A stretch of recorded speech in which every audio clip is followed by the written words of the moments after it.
I too am supportive of the community, and my wife and I have been very involved with Human Rights Watch and HRC, and I will tell you on day one in Congress, I will sign the Equality Act and add my name to that legislation.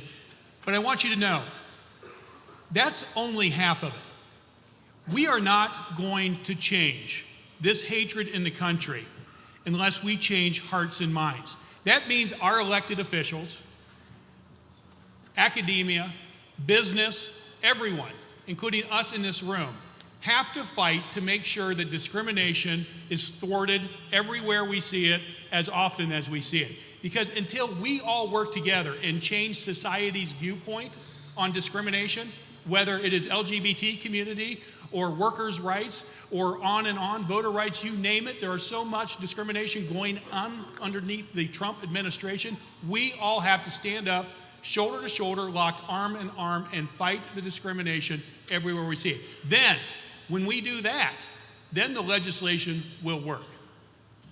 And Harley, Rouda, would you support a constitutional amendment to include discrimination, to include not only gender, but also gender identity discrimination?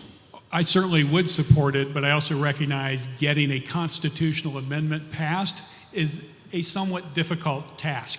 So I would suggest that we continue to work as hard as we can at the federal level and state and local levels to eliminate all discriminatory laws that are affecting LGBTQ and make sure that we are passing legislation to support our great diversity. But again, I would go back, that is only half of it.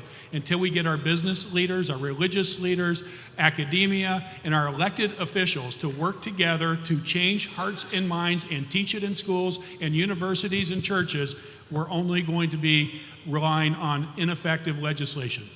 Thank you.